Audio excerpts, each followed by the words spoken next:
Assalamualaikum warahmatullahi wabarakatuh. Perkenalkan, nama saya Dea Zelia Rahma. Berdirinya saya di sini akan mempresentasikan tentang upaya perlindungan hukum terhadap korban pelecehan seksual di kampus. Mari kita masuk ke pembahasan latar belakang. Fenomena pelecehan seksual bukanlah hal baru di lingkungan kampus. Tindak kekerasan seksual kerap kali dilakukan oleh oknum-oknum yang berada di lingkungan kampus, baik mahasiswa, tenaga pendidik, maupun karyawan. Tujuan dari penelitian ini, penegakan hukum untuk mengetahui seberapa jauh penegak hukum memberikan keadilan terhadap korban pelecehan seksual. Lalu penerapan Pancasila untuk mengetahui sejauh mana penerapan Pancasila dalam penegakan hukum terhadap korban-korban kekerasan seksual. Selanjutnya adalah rumusan masalah. Berdasarkan dari latar belakang yang telah diuraikan, maka dapat dirumuskan sebagai berikut. Apa penyebab kekerasan seksual bisa terjadi? Yang kedua, mengapa korban kekerasan seksual merasa sulit untuk menyuarakan kekerasan yang sedang dialami atau yang telah dialami? Yang ketiga, bagaimana penegak hukum terhadap korban pelecehan seksual di lingkungan kampus?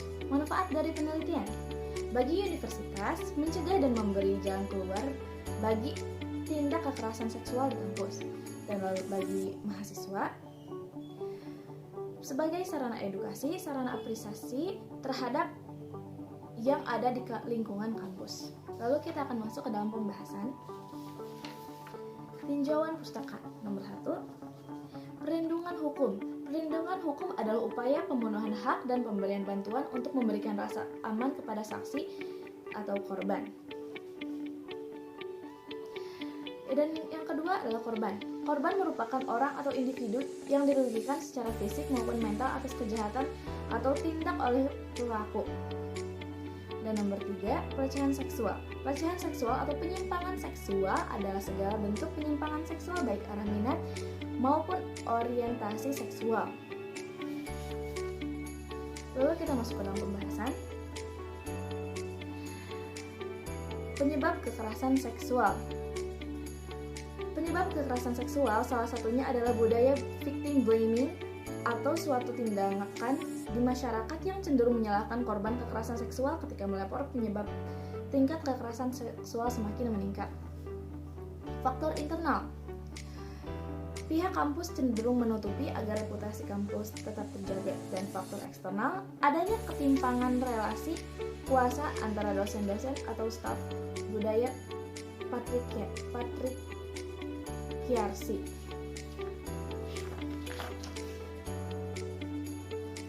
Lalu kita masuk ke dalam pembahasan lagi. Dan pembahasan yang terakhir, perlindungan hukum bagi korban.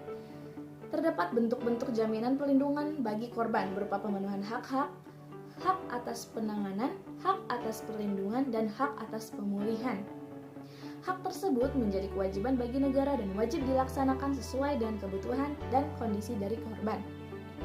Selain menjamin perlindungan korban, dalam UU TPKS juga terdapat pidana bagi pelaku kekerasan seksual.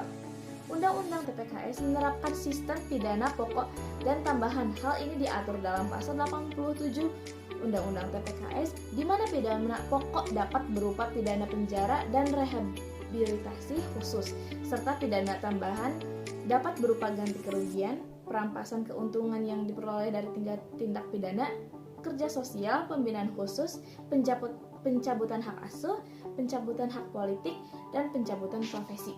Lalu kita masuk ke kesimpulan dan saran. Simpulan, pelecehan seksual merupakan kasus kriminal yang marak terjadi di masyarakat. Setiap tempat pasti pernah terjadi. Salah satu lokasi di mana pelecehan seksual tersebut terjadi, salah satunya di kampus. Penyebab kekerasan seksual disebabkan oleh berbagai faktor. Kesetaraan gender, sifat patriarkis, kekuasaan yang lebih tinggi dari korban, serta akses pornografi yang mudah. Mekanisme pencegahan dan penanggulangan kekerasan seksual di perguruan tinggi sudah ada, akan tetapi harus dibarengi dengan birokrasi yang baik dan sumber daya manusia yang memadai. Sumber daya manusia berperan penting dalam menciptakan lingkungan dan budaya kampus yang ramah gender. Saran. Peraturan Menteri Pendidikan, Kebudayaan, Riset dan Teknologi Nomor 30 Tahun 2021 berpengaruh besar bagi upaya perlindungan terhadap korban tindak pidana kekerasan seksual di lingkungan kampus. Akan tetapi pemahaman mengenai peraturan tersebut belum sepenuhnya dipahami oleh mahasiswa. Maka dari itu, pencegahan dan penanganan kekerasan seksual di kampus perguruan tinggi harus ditegakkan, salah satunya dengan mengadakan edukasi yang lebih diperhatikan dari sebelumnya. Dan berikut adalah hasil produk yang telah kita buat.